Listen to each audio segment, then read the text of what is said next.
ఇప్పుడు ఇప్పుడు జగన్మోహన్ రెడ్డితో ఆ రాష్ట్రంతో మనకేంటమ్మా? ఆ రాష్ట్రం ఉంటాడు. అదేవిధంగా మామూలుగా కూడా నేనే మా అబ్బాయిల ఫ్యాన్ని ముందు, తర్వాత మిగతా వాళ్ళు. కేవలం బెదిరింపులు, కేవలం బూతులు తిడుతూ సొంత ఆడబిడ్డల్ని బజారుకి ఇడుస్తున్నారు, వ్యక్తిగతంగా దూషణలు చేస్తున్నారు. ఇదే చేతనైంది కదా మీకు? నా తమ్ముడికి తన నిబద్ధత, తన నిజాయితీ ఇవన్నీ నాకు చిన్నప్పటి నుంచి తెలుసు. నాకు అందులో ఎక్కడా కూడా పొల్యూట్ అవ్వలేదండి. అంతటి నిబద్ధత ఉన్నటువంటి నాయకులు మనకు రావాలి.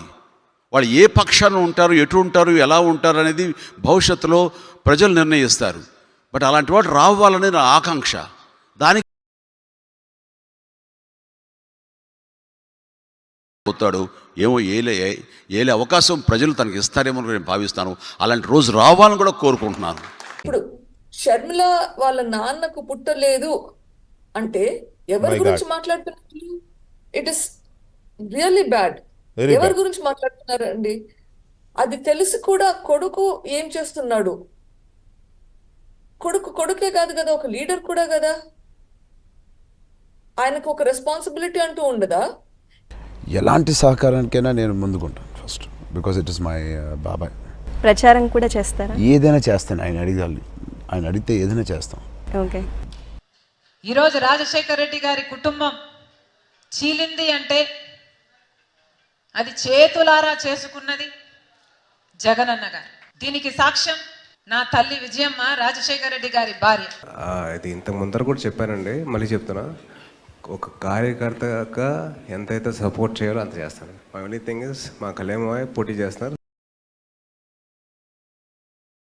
బాబాయ్ కొడుకు ఎంత పక్కన పెట్టినా I have a sense of connect with that person. As an individual also, I feel that I should support a person who I believe, whose ideologies I believe in. చాలా సార్లు